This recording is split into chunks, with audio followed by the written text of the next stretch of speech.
I know if you guys can hear me. It's supposed to let me know when it starts, and it's like been automatically starting when I open OBS. Not supposed to do that. And I have time to let you guys know. Let me know if you guys can hear me. So I had to like stop the stream, but I didn't want to cancel the stream since I knew a lot of people were already in here. Alright. Cool. Sorry. I'm like disorganized right now. What up? I'll just edit this part out later. Hey Carol. Hey Woman. Hey Susie. Hey Sophie. Hey Anja. Hey Rod. Hey guys.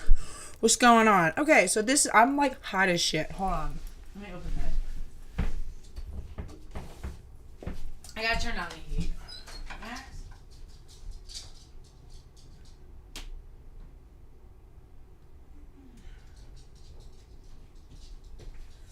All right.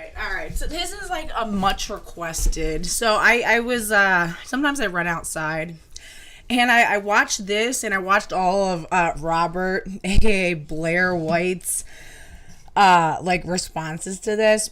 So for those who don't know, Jubilee hosts this like, you know, group debate thing, and they pick these like hot button topics. You know, some of the more popular ones have been related to like the trans thing or whatever. And it's like, God, I'm sorry, Blaire White is like so self-important, but like, so I guess they did this like trans conservative versus trans liberals, and it's like the true trans, like true transsexuals. So you got like, you know, like Blaire White, like that whole camp who like claims to be conservative. For the record, they're not conservatives. They're not conservatives. It's like the left has gone so far out to the left, like so far out, way out to the left. And it's like, so people who would have like been, you know, pretty like radical liberals, you know, only like 15, 20 years ago, you know, are now like saying that they're like conservatives. And it's like, bro, like stop it. No, you're not at all. Okay. This is all like, whatever. So, you know, but it's like, again and again, Max, honey, you're not going to be able to stay in here. You can't be on my lap. You know, one of the things that I talk about a lot is Max, honey, you have to go outside. Hold on. Is how, you know, there's actually a lawsuit going on right now, accusing the Biden administration colluding, and basically like demanding big tech companies to go around to enforce like certain speech codes, right? So if anybody remembers, and it was especially that's why it's like the whole election I still feel like it was illegitimate, whether it had to do with the counting or not, because it was like, if anybody was on social media at the time, you know, during any of the elections between, you know, Trump and Biden, and during like the whole like Trump years and stuff, like you couldn't misgender somebody. You couldn't say adult human female. You know, on Instagram, the adult human female hashtag was banned. Radical feminist hashtag banned. Radfem hashtag banned. I mean, it was really, really severe. There was a time where they had like a complete monopoly over, and it makes sense because it's like a lot of these tech bros are real, you know, they're hyper online. A lot of them are like autistic or whatever. They've gone down these, you know, they're all of their socialization like happens virtually, right? Their socialization is all virtual. You know, they're coders. They've created this sort of like subculture that very much has, you know, a subculture within it of the sissy porn, trans, you know, being like trans identifying, whatever.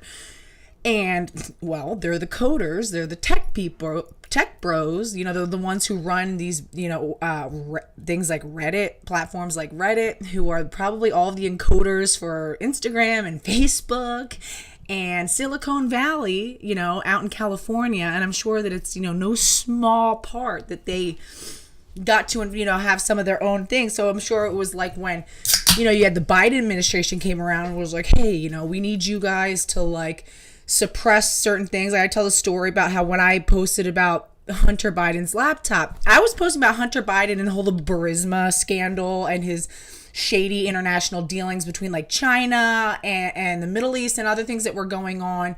And I said I used to have this little Instagram like political account. It tanked. As soon as I posted about Hunter Biden, even said that name, tanked. I could never recover it. People were getting shadow banned. So it was like, I feel like it was very much like an exchange. So it was like Joe Biden needed big tech to work for him. And again, this isn't just a conspiracy theory, right? There is a lawsuit going on right now. I think it's like Michigan, one of the states is suing him for his involvement in basically going to big tech and enforcing like a speech code. And anybody who was online like knew that was happening without even having to officially know, right? And so I'm sure all the tech bros are like, sure, we got you. One condition: could you bundle in a speech code for to protect, our transgender, and gender ideology and queer theory? And they're like, sure, you got it. You know what I mean? So I say all that to say, you have the like extreme. So during that time, it was like, because of the complete monopoly on speech, and it was all tilted towards queer theory. I mean, they could really just say anything and make up whatever they wanted, and they had no pushback, which is really unnatural, which is why free speech is so important. Because when you allow a marketplace of ideas, everyone's like, oh, well, bad ideas have to be managed. No, they'll be managed naturally, right? They'll be managed naturally when you allow other people to push back on that. But when you artificially create a barricade where people cannot oppose this sort of dominant narrative, it's allowed to just spiral out of control because there's no checks and balances. There's nothing to confront it. There's nothing to challenge it. There's nothing to hold it up to any sort of rigor or analysis, right? So it's like everything just spiraled way out left field. It happened, it feels like almost overnight, where it was like all of a sudden we were getting bill after bill about pro-trans. It was this like, all of a sudden we had the American Medical Association, we had the American Academy of Pediatrics, we had big tech. We were seeing all these corporations that were doing Pride Month and these Pride campaigns, and companies were signing on, and Joe Biden's talking about it, and you got Kamala Harris, all these people who like don't really actually like care about any of this stuff. And we were just, it was just this huge tidal wave of trans. So once that stuff started to really, I think, overwhelm the public, and there started to be like a really aggressive, like people were really getting tired of being censored and shut out, and horrible things were starting to happen. Because again, it's why it's dangerous to have an authoritarian top down. That's why I don't want to say that like trans is like a grassroots movement. No, it's not. It is like the opposite of it. It is a totally artificial, totally top down phenomenon. Okay, and it is like I've talked about before, it's a rat king. There's a lot of different people who have different reasons for latching on to this, have different things to gain, and it just creates this just like weird just phenomenon that I think we are going to continue to study for generations to come about how this all was able to happen. I mean, this is a massive medical scandal, a massive social scandal, legal scandal, governmental scandal.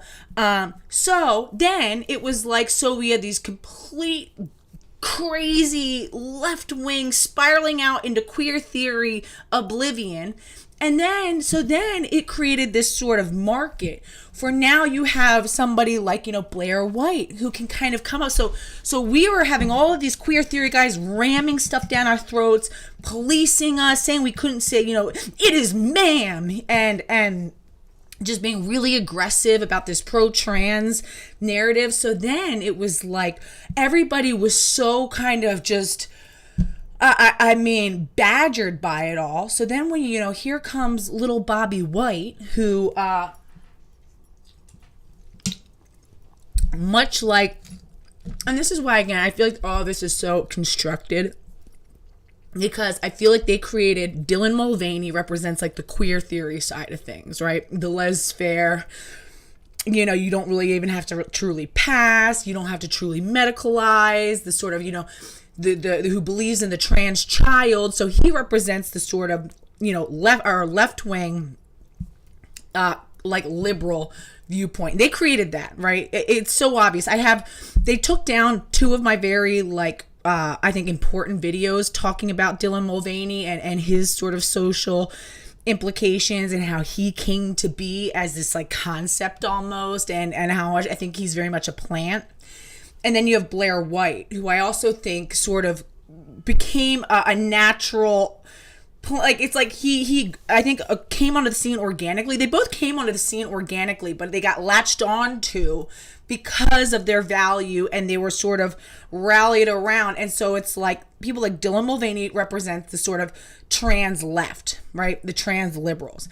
Then you have Blaire White, who represents this like new camp of, you know, he kind of meekly came up and he got to like rescue us, right? It was like, it kind of let a lot of people's guard down, because normally we'd be like, no, what are you talking about? Because he was able to take like this sort of like, I guess, you know, reasonable stance. He's like, well, hello, you know, I am a trans woman. Now, I want to tell you, I don't believe that trans women are women. We are males, and I accept that. And everyone's like, oh,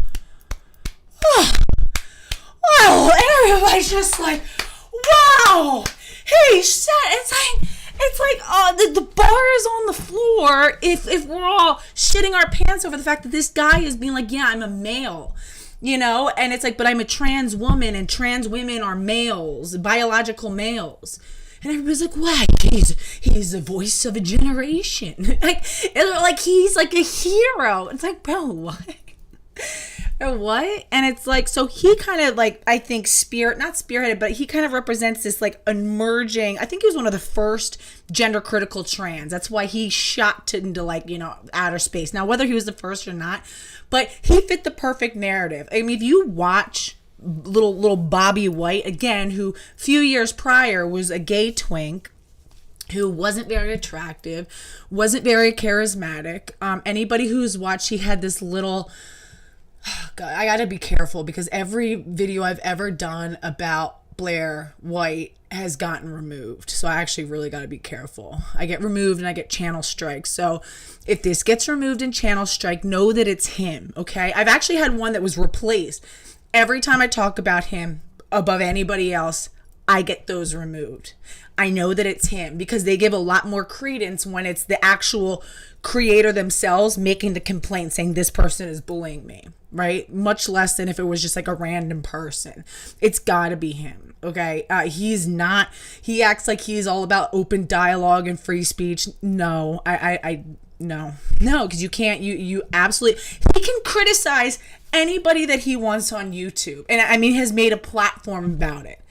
But if you go and criticize anything that Blaire White's doing, you better be careful, okay? Because your channel's in trouble. And so I'm putting that down on the record, okay? If this, you know, I'm being respectful. All of my criticism, and I'll do this as a disclaimer now, all of my criticism comes from a place of safeguarding children, safeguarding women, protecting traditional values, and, you know, really trying to have a sincere, good faith political, social analysis of a phenomenon that we're all still trying to wrap our minds around, and that impacts all of us as a society. This is not to disparage any individual. I believe in the humanity of all of these people. Never would I call for violence or harm to any of the individuals involved. My criticisms are of their ideas, of their political stance, okay? I believe in like the privacy of these people. I completely condemn anybody from my followers going and harassing any of these people or doxing them. So them as private citizens, I fully respect, okay? All of my criticism has to do with public statements they've made, political statements that they've made, arguments that they've made. That's what I'm dealing in. And again, these are all topics that are being hotly debated. So I'm not just spiraling out into left field coming up with any of what I'm about to talk about. Now, again, I feel like it created this very artificial, it was like they started off with dumping all this very radical rhetoric on us, so that as soon as somebody who came like with a little bit more of like a moderate sounding take, which is only moderate because it's in comparison to this totally crazy queer theory, and then it was like, oh, he's a conservative, he's a gender critical trans guy, he's a gender critical trans woman, he knows that he's male. They all know that they're male. They all know that they're male. The difference is some of them are just such like so disingenuous, right? That they demand that you play along with that. But Blair demands that you play along with it too, or else he wouldn't be taking down all of my videos, right, for calling it out. So, all right, anyway, let's just get into this. So my point is to say, we're going to watch a video where it is, once again, men who impersonate women arguing with other men who impersonate women about which one of them is more legit. And everybody's like, oh, Blaire White really dominated that debate. Man, and everybody's like, yeah, you gotta check it out. Like, you know, love her or hate her, Blaire White really did a good job. I was like, bro, I'm the wrong person to come to it and like say that about. Like, I'm not buying any of this. It's all nonsensical. And again, it's like the reason why people want to embrace, you know, Blaire White, because he upholds these, you know, very like conservative sex stereotypes, right? And then we don't have to see two men who look like men doing gay stuff, you know, because that makes everybody, you know, feel a little like, you know, but at least we can kind of like, you know, give the appearance of a, you know, a heterosexual like society, because we can just make all the Twinkie gays look like women, and then we don't have to like deal with the discomfort of seeing two men kissing, because who wants to see that? Which I do. I think it's kind of hot, but like, I digress. It's like, I'm just kidding. I'm not. It is a little bit hot, but like, but it's like, oh God. Yeah. So, you know, so it's like the conservatives, you know, and it's funny because I think he really modeled himself after Caitlyn Jenner. You can tell if you watch Blaire White very closely, he very much studies the Kardashians. I mean, he wants to be like the trans, you know, variety Walmart brand Kardashian, where he's just sitting like this. And it's like, he's just like, so I just want to say that I think, and then like tells his like story about like, the only reason that I use female bathrooms is because they'll throw me out if tried to go into the men's bathroom, and it's like they won't even let me stay. I tried. So I think it is the right thing to do, that if I'm causing such a stir for everybody, is to just go in the bathroom, that they wouldn't have a problem with me. It's like, oh my God, bro, enough. And it's like, you can tell, and I feel sorry for him, because he was really not okay, don't get me wrong, he was like a cute little Twinkie kid, right? But he wasn't super attractive, you know. He was cute. I think he was totally capable of attracting somebody, but I think that he talks about how he was having a hard time finding a partner back when he was a teenager. They didn't want him. He was too femme, whatever. It was like all the other gay boys that he knew all wanted the more like straight, more masculine type of guys. And then he found a cheat code. He could pop in some breast implants, get some lip fillers. He was already super like, you know, Twinkie and skinny and slender, and had a small, I think he's like 5'2". I'm like, for the record, I'm like 5'9.5". I weigh like 170 pounds. He's like 5'2" and like small. So it was like perfect, right? And it's like, and again, it's pretty much, it's like, you can sit with us at the True Trans table if you follow all the rules. And, you know, if you are a homosexual, transsexual, because we don't want the AGPs, because we just want to eradicate what looks like a same-sex relationship. So it has to be one masculine man and then one feminine man, or, you know, a masculine woman and a feminine woman. You have to have just like the one masculine, one feminine, right? whatever. Okay. And it's like, so again, it's like the battle of the bulge. And of course, as usual, why is it that even after they transition, they all still have the same sort of like, get the same sort of treatment as their like, natal sex? So of course all the trans men, the trans identifying females are like largely ignored. They're like backup dancers for Blaire White, and then this other loony bin who again is as true trans as Blair. And honestly, he passes as much as Blair does, which is not a lot, right? The Blossom one that we're going to see. So anyway, let's get into it. And then we have like the guy who looks like he's wearing like a condom on his head. This guy right here is like non-binary. They all try dunking on him. It's basically, I was like telling my boyfriend, I was like, it's basically like a bunch of like Dungeon and Dragon dorks who are like arguing about like whether or not like, the Gorgathon is like the more like legitimate, thing, or if it's like the Unicorn Tri-Trex. You know what I mean? It's like none of it's real. So it kind of doesn't matter. Like all of it's bullshit. It's like my like Gigacron, like Charizard. It's like it's all made up. Anyway, all right, here we go. Love you guys. Thanks for sticking in. Vanessa Vokey is in the house. We love Vanessa Vokey. We miss her songs. And here we go. It's like here comes like the short bus is en route. So I figured after like all the like drama with the Gen Spect, we needed kind of just like a more like actually part of the reason why I wanted to do this, I know that this is going to be long. This is probably going to have to be like a 2-part thing. And I know I do these long preamble rambles and some people are like, just get to it. I'm like, listen, all right, I'm ADD. Just leave me alone. You want to watch it, go watch it.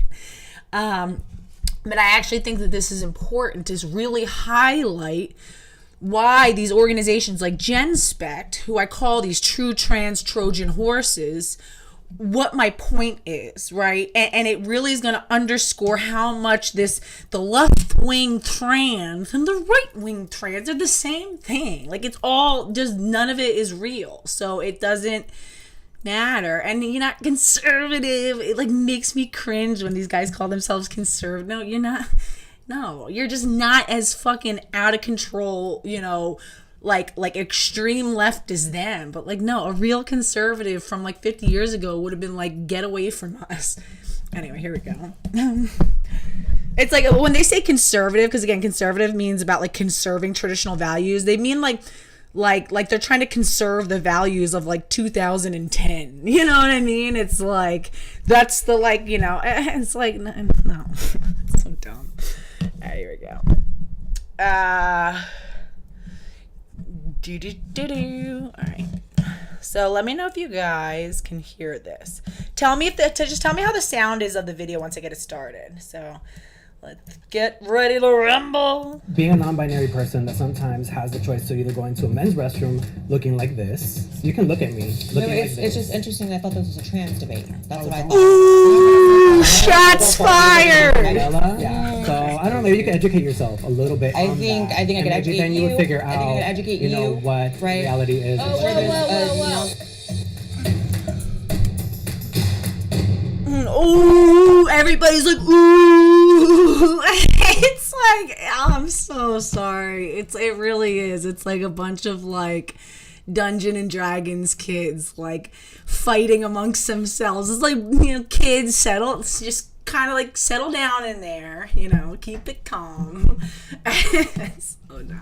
All right, sounds okay. That's what's up. That's what's up, guys. We're good to go. Guys, I've lost so many followers since this Gen Spec thing. It's like, it's really all good because it's like better that every time I lose like a bunch of followers based on takes that like I stand by, it just means that I'm like distilling my base down to like people who really, really like belong here. So it's all good. But man, this is all going to tie into, I think, my criticisms of Gen Spec. So we'll have a little bit of fun today. Dun, dun, dun. All right, conservatives versus liberals, Jubilee. Let's hear it. It is a safety concern for trans women to share a female restroom. Can the agreeers please step forward? Before we begin this episode, we know there's been a lot of anticipation for this topic. That is why we're excited to release an extended cut of this episode featuring all prompts on our Middle Ground Patreon. This is something that you guys have been asking us about for years, and we're excited to finally be able to do it. And when you support our Patreon, you help us to make Middle Ground a show that truly provokes understanding and creates human connection. And that is the point of Middle Ground. So now let's get into the video. Oh. Recordings just got better. Come on. Hey, it's Dana from StreamYard. I'm so excited to announce that local recordings are... No, StreamYard, you're not paying me. You're not getting some free airtime. I'm already paying you $25 a month for your crappy program, which is not very crappy. It's pretty good, not gonna lie. All right, here we go. So I think that to start it off though too is it's not necessarily saying that trans women. It all comes down to self-ID. When we moved into a self-ID process, there are a lot of people, there are a lot of men just simply self-IDing into being trans women to utilize the female restroom and to harm women. Or just be there. They're getting arousal from just being there. You know, there was a photo or it was a video. You know what's kind of sad too? This AGP guy. Oh God, look at him. Okay, he's like so just like doing the duck lips, fillers, you know, and I say all that to say it's like, and everybody who, anytime you try to criticize Blaire White, everybody's like, oh, you're just jealous. You're jealous because she's beautiful and she can get all the guys that you fat, ugly turfs. You know, you guys just can't get laid. The amount of times I've been told that, like, I can't get laid, I'm like, sir, I can assure you that's never been a problem. Like, and like, it's like, also, men will fuck, like, a wet paper towel if you draw boobs on it. So it's like, yeah, that's a... good for you, sir. But like, you know, again, it's like, if we're going to be comparing Blaire White to anybody, let's compare what Blaire White actually looks like. We'll have to do a follow-up because this is not saying, no offense to Kylie Jenner, who's an actual woman and who actually, like, I have like softened my stance on how annoying I think she is. You know, because it's like, whatever, at least they're supporting their families. And I do like how they have this sort of like close-knit thing of sisterhood, you know, which I respect. But it's like, despite all the vanity and whatever. But it's like Blaire White doesn't even look like Blaire White. So let's start there. But actually the one like AGP who has like the really bad wig, I actually find to be like the slightly more sympathetic. Not that like I agree with him at all, and don't get it twisted. I'm still like hardline against him, but it's like, oh, you like poor little trank. All right, here we go. Oops. That went viral, I think, like just 2 weeks ago, with some like whole man with a boner in the women's restroom, and there's just some poor woman filming it. Like, am I just supposed to like accept that this is here? So I think there's levels to it. I think that trans women who are actually trans, you know, we're talking gender dysphoria, transitions, making the effort, you know, probably once you reach a certain point in your transition. Actual trans women, gender dysphoria, actually making a, you know, transition, medicalization. So, okay, so let's make it clear. If you have enough money, right, to go and do, I mean, the amount of work that Blair has probably gotten done.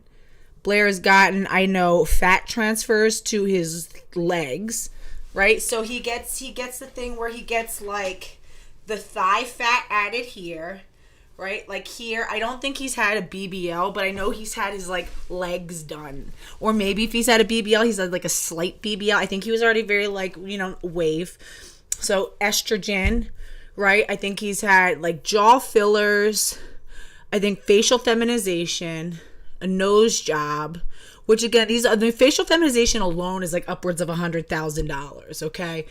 Silicone breast implants, does, what's it called? Hair extensions, real hair extensions, which again, real hair extensions can be up to $1,000 and it lasts like, you know, a couple months. Nails done, again, lip fillers. I think he's had a brow lift that might have been all together with, has a lot of Botox. You could tell, like, in preparation for this, he went and got Botox done and probably got some recent fillers because his lips still look swollen. Probably tried to do it out in advance enough so it wouldn't be, like, totally ducked out, but still swollen. So, again, so it's like, okay, all right, so if you have, like, hundreds of thousands of dollars to, and as we've learned, you even have people, again, shapeshifter, who did every sacrament of trans he could do, laid himself down on the altar of trans, and they still say that, oh no, well, you were never truly trans, had his penis removed, did it all. Oh, and that's another important thing, Blair still has his penis. So anyway, let's keep going. Where you can actually assimilate within that space and not cause a disruptance, that would probably be the ideal time to start doing that, right? Whereas, a cross-dresser who is emboldened to, in this current climate, say that they're trans, because now anything is trans if you say so, that person should probably stay absolutely out of women's restrooms. Okay, so let's be clear. Jessica Yaniv is who Blaire White, if anybody remembers the history. It's hard because I know that I have like a mix of a following. I have some people who are like brand new to gender critical movement, and I have some people who are like war torn, hardcore gender criticals who have been fighting this fight for a long time, these like hardcore turfs and all this sort of stuff, and pretty much, some in between. I think that whatever. For a lot of you who remember back when Blaire White, I think, went viral off of, I think he went viral off of debating Jessica Yaniv, who was the guy in Canada who had shut down, this really sad, this like East Asian, these immigrant women who I think Indonesian or something, who did like waxing services, and he came, was trying to demand that they wax his genitals, and they're like, oh, I'm sorry, we only perform this service on females, but we can give you recommendations. So he like filed a lawsuit. They found it to be in bad faith or whatever, and he had already done this to like 26 other businesses, and it was like whatever. So then Blaire White came out looking like the reasonable trans person and like shutting him down and calling like he's the sort of AGP crossdresser. But when you actually look at like the whole thing based on Blaire White's definition of what a real trans woman is, Jessica Yaniv makes the cut. Okay? Jessica Yaniv makes the cut. He has breast implants. He has been doing cross-sex hormones. Neither of you have your penises removed. And yeah, he's been, makes some kind of an effort, dresses up. So according to your definition, because I've asked the whole like Blaire White true trans crew, he follows like a small amount of people on Twitter. So I went through that whole list to see who he follows, and he follows a lot of so-called libertarian and conservative trans identifying males. One of them was the Holly guy, and a few other of them. Oh, and then also Laura Hobbs, who I debated. They all consider themselves to be these like, right-wing, true transsexuals. And there's really no difference between them and any other, autogynephile. It's like, they just super filter their photos. And a lot of them are like ex-military. That seems to be a very, very big theme. So yeah, it's like Blair, it's incoherent. And then they tried to throw in that like, well, you have to be a homosexual transsexual and you have to make an effort, and none of it makes sense. There's no clear definition. I've gone into their spaces before, and I've literally had them sit there and one after another spend 2 hours explaining to me what the definition of true trans is, and then they'll all start arguing because they're like, no, that's not what it is. Like, oh, well, it's actually this, and it's like, and I'm like, it sounds like none of you know. It sounds like there's no consensus. It sounds like there's no coherent definition. Because you're there to get your rocks off, and the women are there to take a poop and a pee. So it's not the same.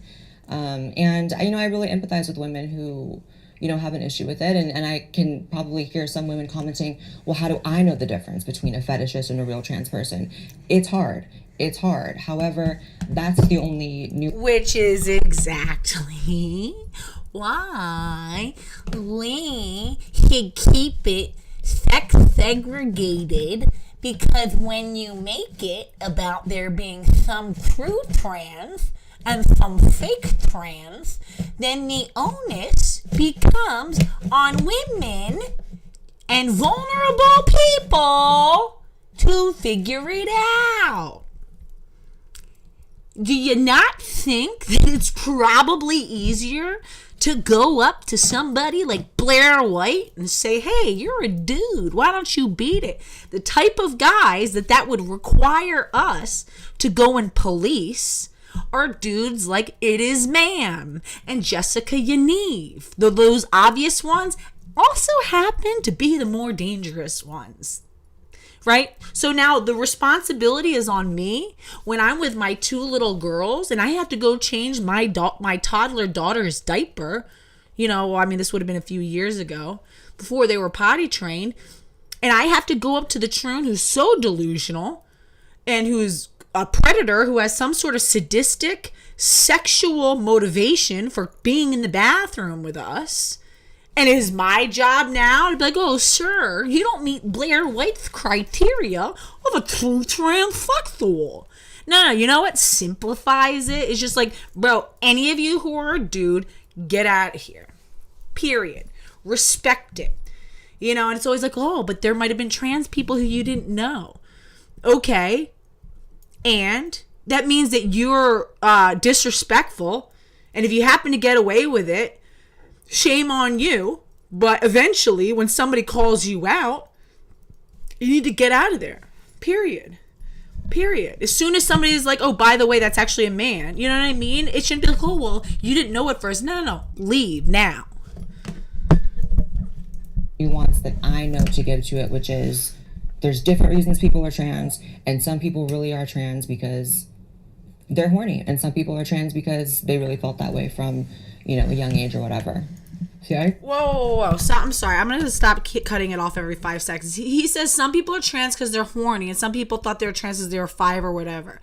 No. You're also trans because you're horny, Blair. You're just horny for a different group. You're horny for men.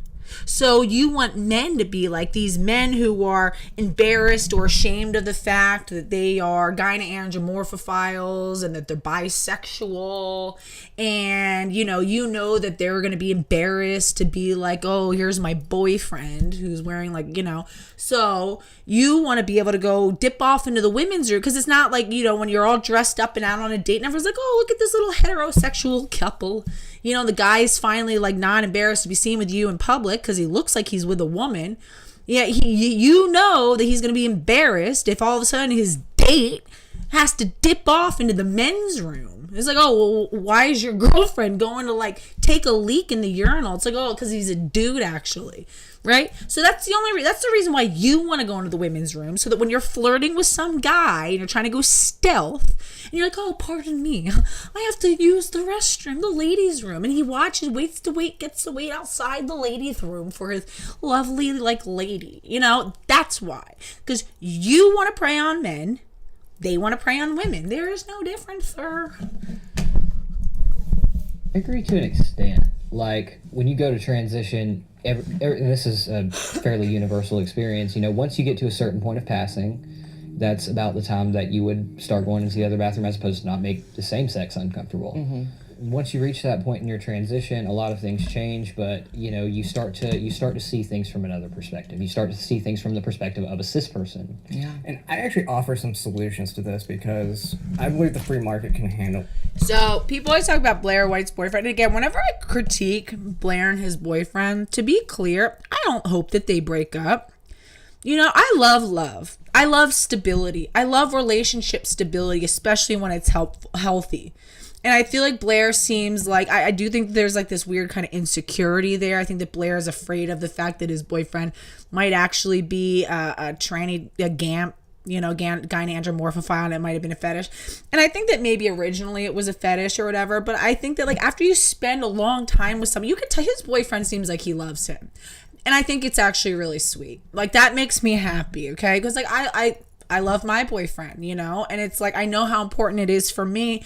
And again, I was, you know, I was a single mom, you know, I was like, you know, all the red pill guys say I'm like undateable and all this sort of stuff, and it's like, you know, it's like I'm infertile. I can't have more kids. You know, I already had kids. I'm older. All this sort of stuff, right? And it's like, you know, and it's like you've been told that you're just like you're undateable. No one's ever gonna want you. I remember my ex-husband tried to tell me that, and it's like, you know, and to like find like new love in a situation, and you were like that you thought maybe wasn't ever gonna happen. It's like, no, it's such a good thing. It's a healthy thing, you know, and you're grateful for it, and it's like. We want more of that. We want more of people who can build stable homes together, who can support each other, who can be like a positive influence in each other's lives. And like, I think that his boyfriend genuinely supports him. I think like any couple, there's always like a little bit of like a weird dynamic going on. And, you know, whether he started off as a gyna-andromorph, I don't hope that like, you know, I said before, I was like, oh, I would be shocked if they ended up getting married. I guess they actually did. I don't hope that he like gets left. I don't want to see personal ruin for him. You know, it seems like him being a homosexual man has been a source of a lot of insecurity for him. I think that he was not just like Dylan Mulvaney. Nobody was checking for them when they were these little, you know, twinkie gay men. And unfortunately, transitioning has like created this whole new, you know, market for them. But I wish they could both just be comfortable in who they are and whatever. But it's like, no, I think their relationship is actually kind of like cute. I think his boyfriend's really supportive. He's always like, I don't care. Like, I love you. That's a good thing, you know? It's just like, but like, we don't need to play the games to get there. How about we just like skip past the games? Could we do that? Yeah, no, Anja, I promise you, Anja just said, Britt, oh, I can't have kids and I hope to find love one day. I want to adopt. Yeah, I know. And it's like, it's crazy too, because it's like, that's like a whole other topic. It's like, even though I have kids, and it's like, then I was like, well, is it wrong for me to be with somebody who doesn't have kids and they want kids? God, it's so complicated, and I know. But just know, I know so many women who cannot have children, who have gone on to have these like amazing relationships, and I really believe that like every woman manifests like her inner mother in some way. Like I always say, like Karen Davis, for example, doesn't have children, you know, but which has actually allowed her to love and to advocate and to be this fierce advocator for her students, and those are her children. You know, I feel like women manifest being a mother in so many different ways, whether it's loving your students, whether it's, you know, loving your nieces and nephews, and, you know, it's like, or, you know, loving animals. And it's like, you know, we kind of like, the world needs more moms, and not necessarily moms who like have their own children, you know. So I definitely think that there's so many ways to like be fulfilled. Anyway, all of this stuff, because in government run and government funded buildings, there should always be a third space for us to use. And I do, when I go to the Capitol and stuff like that, I always use third spaces. But I think that private property owners can make the rules for their establishment and figure out how to enforce those rules. I mean, I wouldn't say third spaces for trans exactly. people. Like we're gonna. Yay, Genevieve Gluck is here. She's my shiro. Genevieve, I'm just gonna say it every time I see you. Thank you for everything that you do. Like, I stand on your shoulders. So much of Genevieve Gluck. Anybody who doesn't know, Genevieve Gluck is the founder of Reduxx. Long before Reduxx. I mean, I remember when you guys launched Reduxx. You know, I remember the very first time that you and Anna Slats announced Reduxx. And it was after, you know, before we just had like 4W and stuff like that. And it's like, I've literally watched you guys being from this little, you know, internet blog startup between, you know, two women to you guys now literally and are such unsung heroes. You are like basically giving all of the like news, whether it's new media, traditional media, you know, this whole like access to news stories that wouldn't be be like circulating right now if it wasn't for you guys. Like, I mean, I think it's like historic what you are doing. I see how many people recycle your guys' stories. You guys are like the first to break so many like crucial stories on this. You know, I don't think you're getting you haven't gotten your flowers yet. I know one day like you will, but it's like, it's those who know how important your work is. I'm like so grateful. We're in a state right now where you have to allow anybody to use whatever restroom they want. If you're a decent human being, you do what causes the least disturbance. So, for example, I filmed a YouTube video a few years ago where I entered a men's restroom just because I was responding to comments who were like, well, maybe you should use a men's restroom if you really feel like the way you feel. And so I said, okay, let's do it. Let's put a camera. And I was kicked out within seconds. So Here's the story. Here's the story. Blair's like, I tried. I tried to use a woman's restroom, and I was like, let's just find out. And the men were just so upset that I was in there and that they kicked me right. It's like, come on, bro. Like, as if it's either not a skit. And I'm sure it was also had a lot to do. I haven't seen it yet. We've got to take a look at it. But everybody's like, yeah, they were in there making a scene, recording. I don't think any man. It's creepy in general when you see somebody who looks like they shouldn't be in there, who's recording, who has, who's on like live streaming it. And people are like, bro, huh? Like, what are you doing? Get out of here. If you had just gone in quietly or even like I think it's totally unethical to be filming, period. So I don't know why you were doing that. But it's like, if you had just gone in, some guy was like, oh, hey, wrong bathroom. You could have just been like, hey, actually, I'm a homosexual, transsexual. I know I look like a woman, but you can see me stand at the urinal, right? If you had just gone and unzipped and stood at the urinal and started taking a piss, everybody would be like, oh, okay, yeah, my bad. That's literally it. You guys were making a scene. I was like, well, I tried. They just wouldn't have me. Stop it. Stop it. Oh, stop it. The entire establishment, and it was a whole ruckus. So that's what I mean by, Let's if you're a start decent over. person, you do sorry. what causes Whatever restroom they want. If you're a decent human being, you do what causes the least disturbance. So, for example, I filmed a YouTube video a few years ago where I entered a men's restroom just because I was responding to comments who were like, well, maybe you should use a men's restroom if you really feel like the way you feel. And so I said, okay, let's do it. Let's put a camera. And I was kicked out within seconds of the entire establishment, and it was a whole ruckus. So that's what I mean by, if you're a decent person, you do what causes the least amount of problems for people around you. And if you're, a moral person, you're going to be conflict avoidant in general when it's something like that, right? It's like, what's the point of causing issues for anyone, especially if you're really just trying to pee? Just put get your it head done. down, go in and get out. Right. Yeah, it couldn't possibly be that you and your friend were in there filming and making a scene. It couldn't possibly be that, Plus, while you're wearing full woman face, right? They probably thought that you were like, like a couple of girls like coming in and being silly, and you like literally, if you had just gone to the urinal, you know what I mean? If somebody said something, and apparently a lot of butch lesbians deal with this on a regular basis, where some women are like, hey, this is a women's room, and they just simply have to be like, no, I'm a woman, I just appear masculine, and it's like, I'm sorry, but you're the one who wanted to go. All of these are elective surgeries. You weren't born this way. You didn't naturally develop this way. And it's just like hardship on you that just you couldn't avoid. No. You wanted all this. You knew what came with it. Okay. So it's like, sorry if it's real inconvenient that you got to explain to everybody every single time, but that's what you got to do. Okay. Stay out.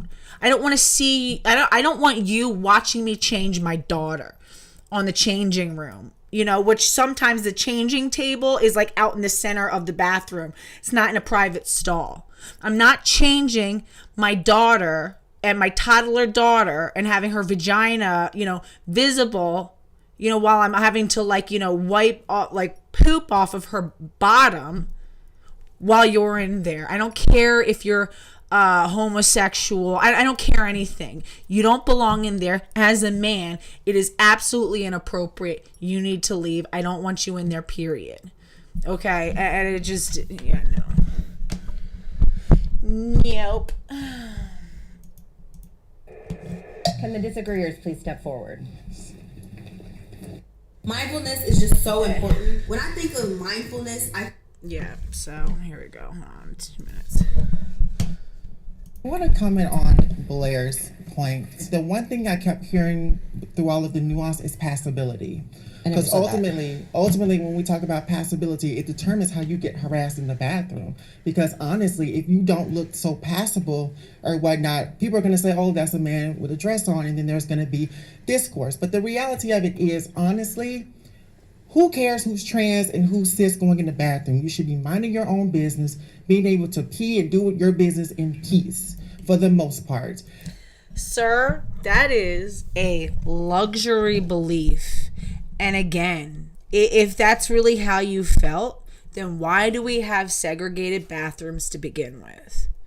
Okay, it is such a luxury for you as like a hulking 200 plus looking like 6'3" man with, you know, you got like footballer hands, to sit there and say, oh, who really cares? Oh, that's the point. That's literally the point, is that you don't get it. You don't get it. Of course you don't get it, because you're not a woman. You've never had to live through the things that we do. You know, you've never had to dip into the bathroom to get away from a man. You know, after I had pelvic radiation, my vagina, my vulva, my anal area, and I'm going to be real graphic here for a second. I had pelvic radiation. I was in so much pain I could barely sit down. My skin was basically like falling off. Okay, my labia felt like they were on fire. And I would have to bandage my bottom. And I would sit down. I'd have to sit in a stall and literally like take everything down, and I have to apply all these ointments, and I was in so much pain, and I was almost incontinent. I would have to wear pads all the time because it's like I was always afraid I was literally going to shit my pants because I had to have a piece of my anus cut out. Your anus is a sphincter, which is like a circular muscle that closes in, like it contracts and opens like this. So when you had to cut some of it out, it doesn't properly close all of the way. And if I knew that there was if I saw you in there, you know stressed out I would be. Some of these stalls don't, you can see into the sides. Sometimes I would have to go back and forth, like open the door and go and get some more like paper towels and stuff, and like really be in there. Yeah, I'm sorry. No, it's not. And of course, if you haven't noticed, anytime you go to like a festival or a place where there's a lot of people, the women's room is always far long. The line for the women's room is way longer. Of course, you have a cavalier idea of just pop in and pop out. Women don't always have that luxury. Some women are menstruating. Some women have to take time to, change their pads. Some women are pregnant and are having different pregnancy things that make them take longer in the bathroom. Some women are incontinent. Some women have pelvic floor issues, which means when they use the bathroom, they struggle to, fully, it takes longer for them to use the bathroom, basically. Okay? It takes longer for them to, poop because their pelvic floor is not as strong. There's, after they've had multiple babies and things like that. There's just things that you don't understand. There's a reason why no matter where you are in the country, where you are in the world, there's always a much longer line in the women's room. We have different needs, different things that we don't want you to be around for or a part of. It's not appropriate. And again, as a woman who's in a committed relationship, and for other women who are married or who are religious, who don't want other men seeing them like that, I know all this stuff, Islam, whatever, some women still, whatever, they feel comfortable in a hijab or a covering, and they might have to take those things off in the bathroom. Whatever the reason is, they don't want you in there. So, respect that. Just respect it. That conversation around this man with a boner on or whatever like that, I saw that picture and I thought to myself, that's really a right-wing talking point and conservative propaganda, because that's their ideology when it comes to trans. I'm speaking. That's their ideology when it comes to trans. It's because conservatives have a basic level understanding of what transness is in the first place.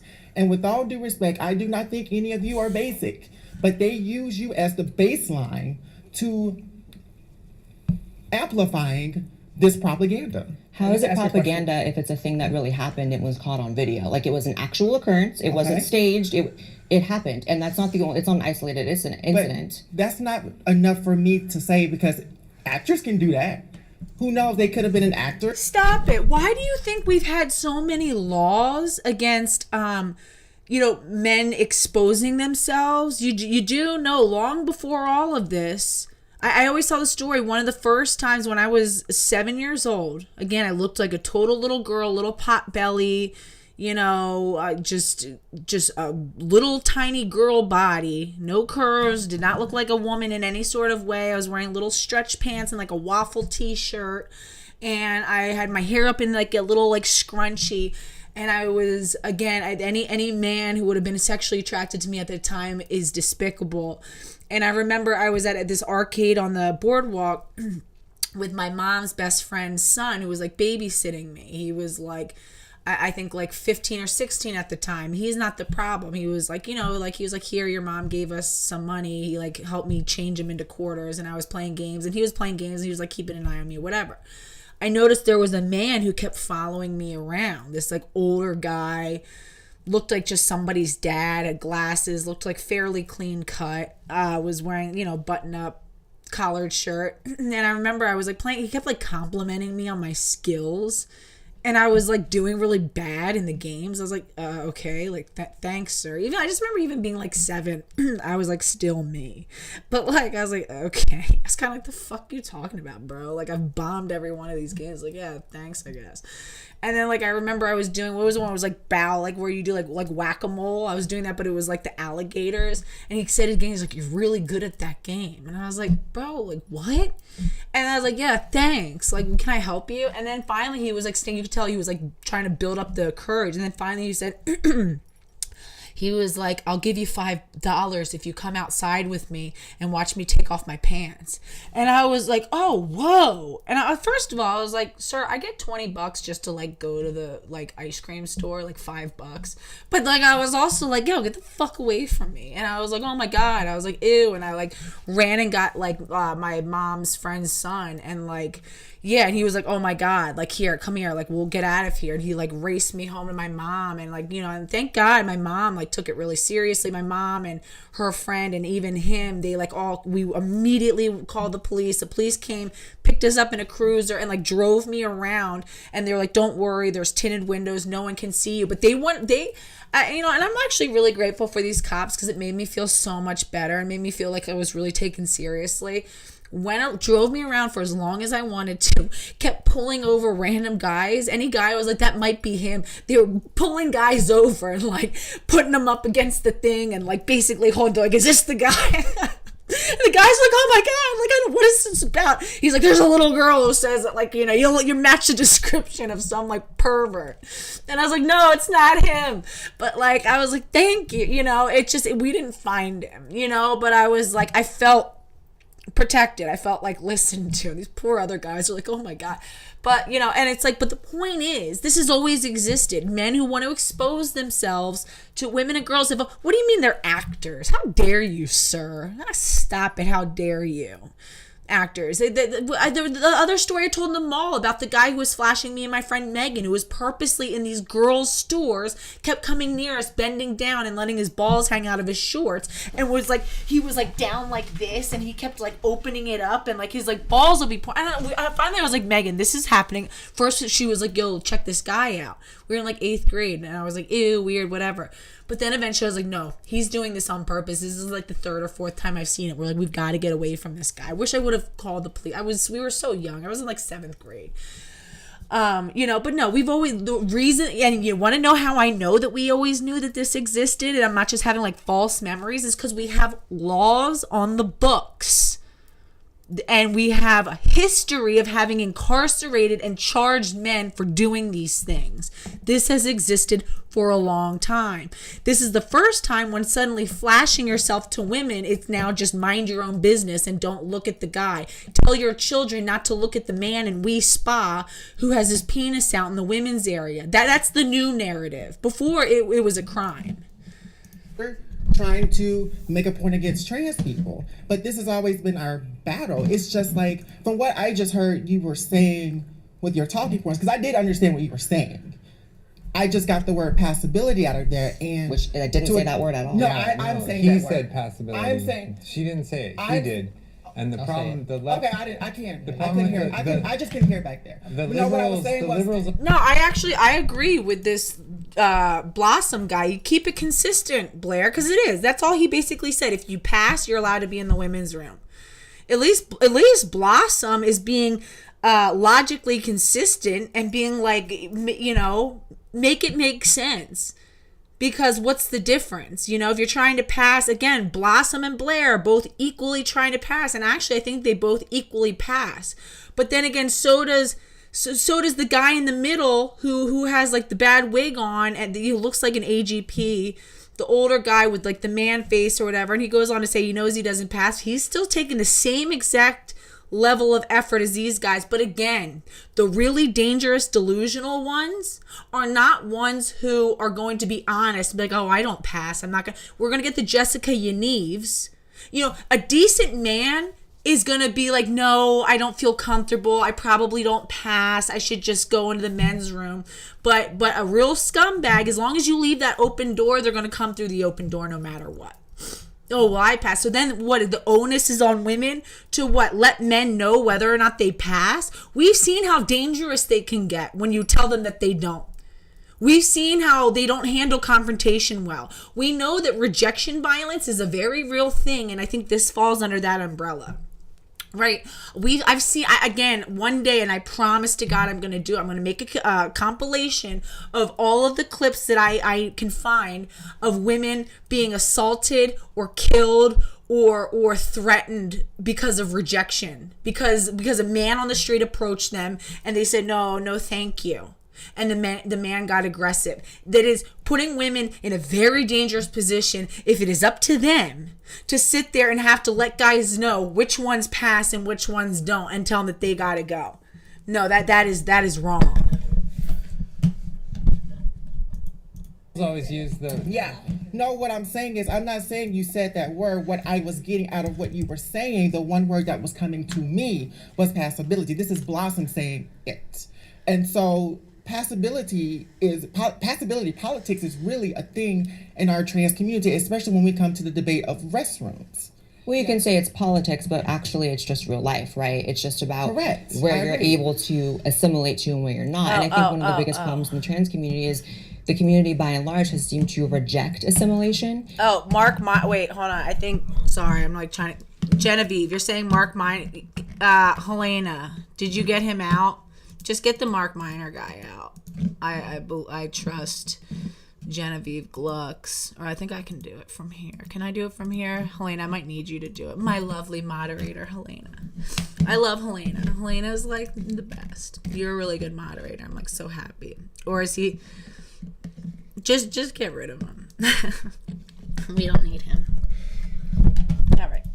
And seems hell-bent on... That's not true. I think it's absolutely true, which is you see people talking about how you don't need to work on your transition at all to enter women's restrooms. And I think that is so selfish. It's so disregarding of women who may or may not feel uncomfortable. But the trans woman experience is not monolithic. So who are we to police transness? Why are we policing other people's transness and how they show up? We have to protect women. Why are y'all policing though? That's what I don't understand. If you're using words that we're not using, it's not policing. We're listening to women, and if you have 50%, we won't say 50%, but if you have a large chunk of the population of women saying that they are uncomfortable with a certain thing, a good person leans in and listens. They don't just reject it. To other trans women, Blair? I do all day, now. But you didn't, and I'm not trying to be combative or whatever like that. I'm just trying to figure out, you know what I'm saying, what the middle ground would be between you and I, because you said one side and that's great, but what about the side of trans women? If we're not bringing both sides into this conversation, here's what I would say, then it is unbalanced. Here's what I would say then, because I do understand both sides.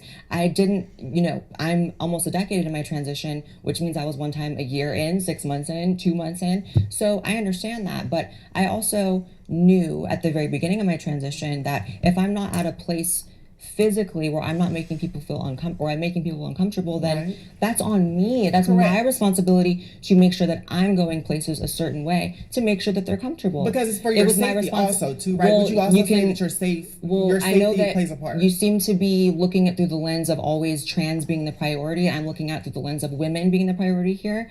There's plenty of situations. Why? I just want to know because why it's them who would fall victim to not actual trans women, as I said, but people posing as trans women. People who are trans women are also victims of that as well. I'm sorry. I would love it if the two of you have said your piece, and I would love to hear I just want to make this point. I just want to make this point as well. But trans women also experience violence and also need that protection. And so that's the thing. Like, it should be an even playing field. I'm not saying you're... Okay, so let's talk about this misconception of trans-identified males being at a higher risk of violence.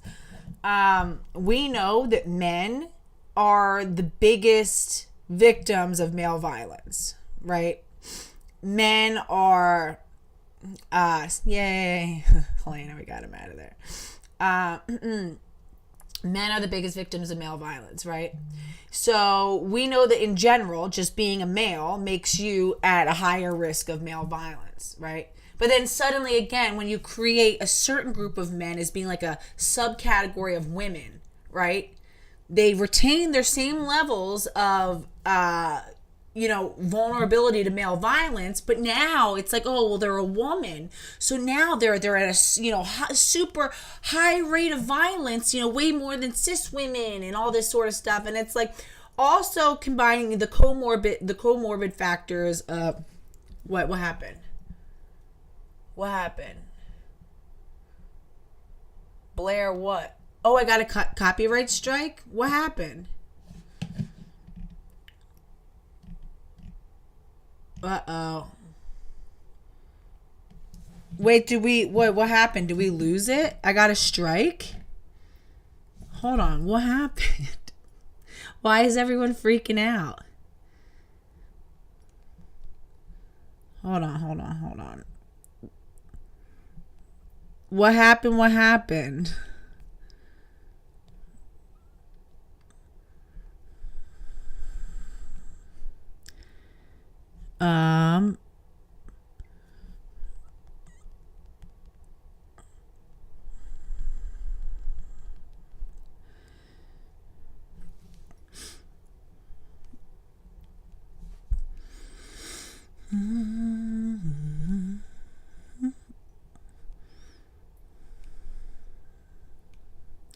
The stream is unavailable. Uh-oh.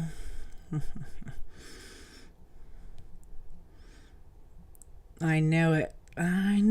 Oh my God. Let's see. Let's find out.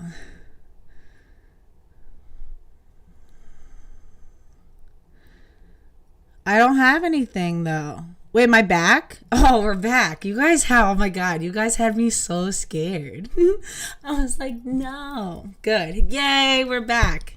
I know, I was literally just on my Gmail. We good? I love you guys. Yay. Okay, we're gonna be a little bit more cautious. It's not like you were saying, yeah, I know. I was being very fair. Yay, and we're back. I'm going to go get a bubble water. Hold on for 1 second. I'm going to let it roll for a second. Whew! That was a close call. Wait, was he in here? Wait, was he in here, or were you guys just thinking that maybe he was in here?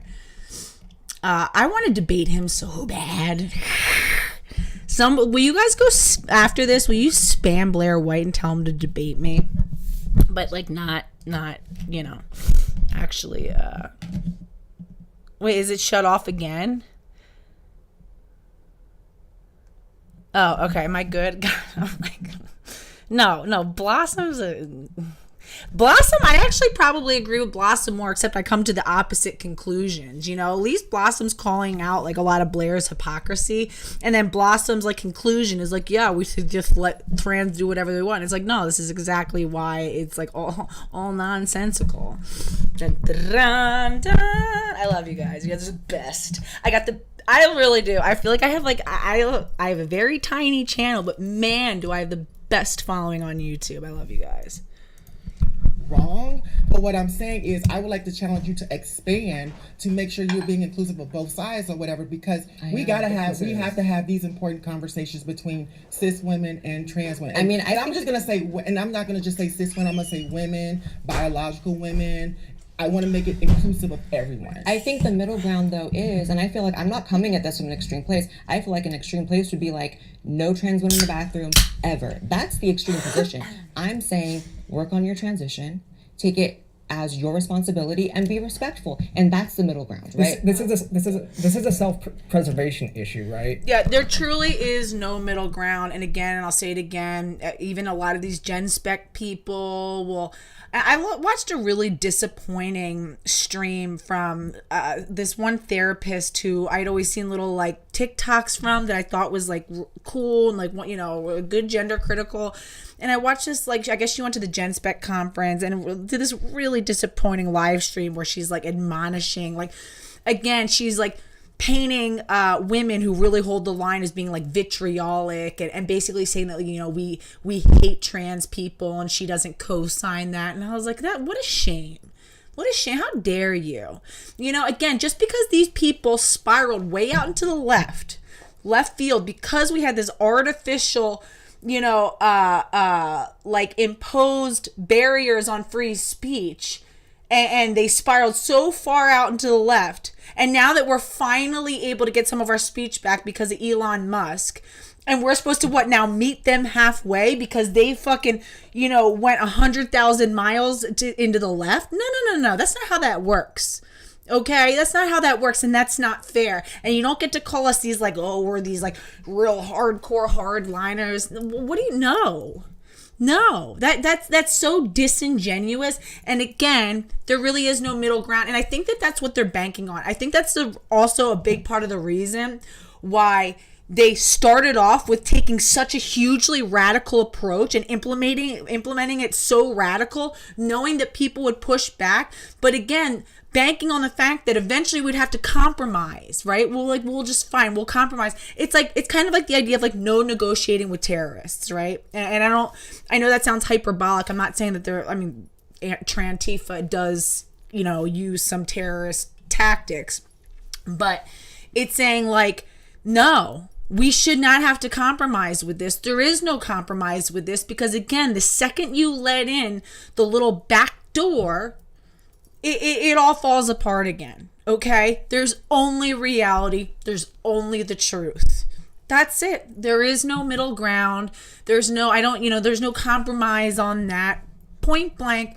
Period. That does, and please don't let people with the thought ending cliches shut you down. Don't let people, you know, intimidate you by calling you're an extremist and you're a hateful TERF.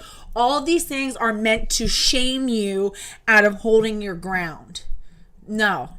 Again, and I always say this, it's like we're surrounded by our ancestors, our grandmothers since time immemorial, who have literally, you know, have written us, etched messages to us in our DNA that whisper to us and tell us everything that we need to know about how to keep ourselves safe. Do not let anyone talk you out of that voice. Do not let anyone talk you out of their voices, your grandmother's voices. It is written.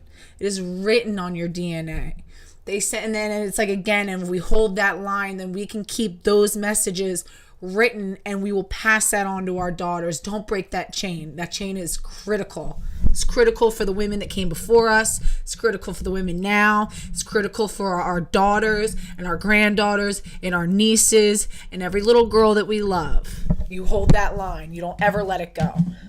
Because every time you give an inch, then they're going to stretch it out again. And we're going to have to meet in the middle again, and meet in the middle again, and meet in the middle again. And we're going to keep taking a step further till we're all the way out there. And it's like we don't even know how we got there. You hold that line. You don't give in.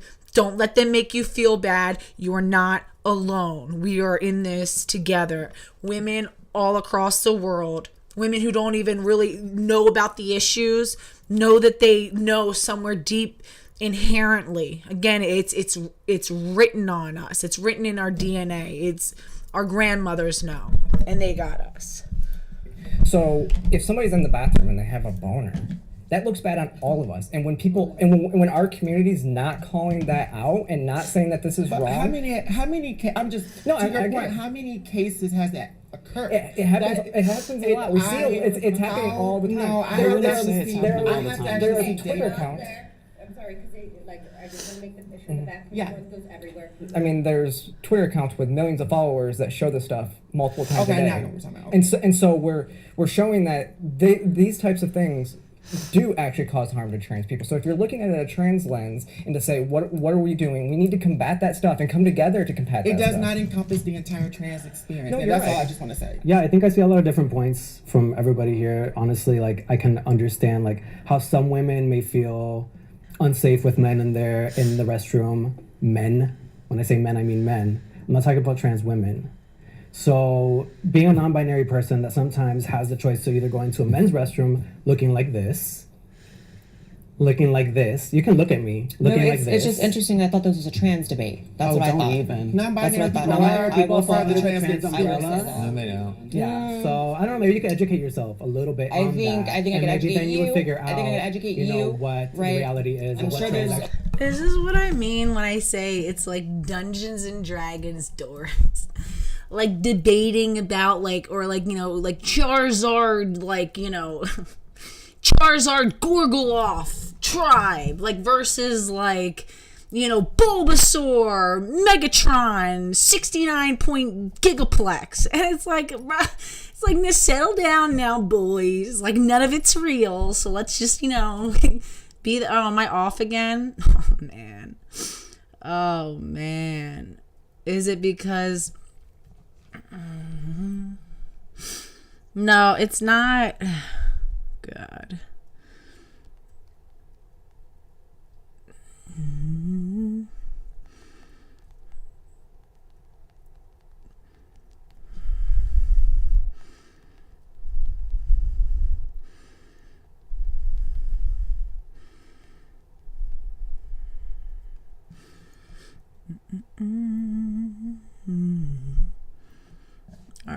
All right, I'm gonna end it. I'm gonna stop.